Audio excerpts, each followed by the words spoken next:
Christ the Lord, our daily bread. Romans chapter 8, verse 13.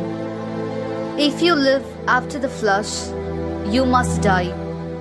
But if by the Spirit you put to death the deeds of the body, you will live.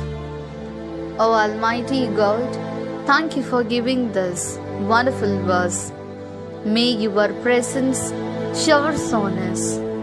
O Lord, we humans are addicted to disability and we are on the brink of death. Therefore, may God pour out the gift of the Holy Spirit on us, turn us away from evil inclinations, purify our minds, and bless us to live as witnesses of Christ. We ask this in the precious name of our Lord Jesus Christ. Amen. அன்றாட உணவு. உரோமையர் அதிகாரம் 8 இறை வார்த்தை 13. நீங்கள் ஊனியல்புக்கு ஏற்ப வாழ்ந்தால் சாகத்தான் போகிறீர்கள். ஆனால் தூய ஆவியின் துணையால் உடலின் தீச்செயல்களை சாகடித்தால் நீங்கள் வாழ்வீர்கள். அன்பின் தகப்பனே, இன்றைய நாளிலே இந்த இறை மன்னாவை கொடுத்ததற்காக நன்றி ஆண்டவரே.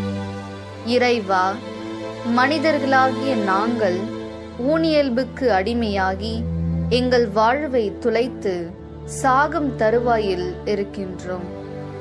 எனவே இறைவா, தூய ஆவியை எங்கள் மேல் கொடையாக பொழிந்து தீய நாட்டங்களிலிருந்து வெளியேறி எங்கள் மனதை தூய்மையாக்கி கிறிஸ்துவின் சாட்சிகளாக வாழ எங்களை ஆசிர்வதியும். ஆமென். അന്നുള്ള ഭോജനം. റോമ 8 അധ്യായം 13 വാക്യം. ജഡികരായി ജീവിക്കുന്നെങ്കിൽ നിങ്ങൾ തീർച്ചയായും മരിക്കും. എന്നാൽ ശരീരത്തിൻ്റെ പ്രവണതകളെ ആത്മാവിനാൽ നിഹനിക്കുന്നെങ്കിൽ നിങ്ങൾ ജീവിക്കും. ദൈവമേ, മനുഷ്യരായ ഞങ്ങൾ ജഡിക പാപങ്ങൾക്ക് അടിമയായി ഞങ്ങളുടെ ജീവിതത്തെ ഞങ്ങൾ നഷ്ടമാക്കിക്കൊണ്ടിരിക്കുന്നു.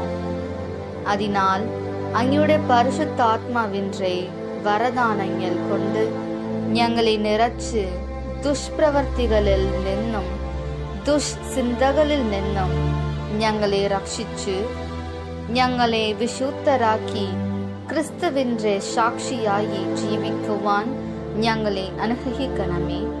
ആമേൻ.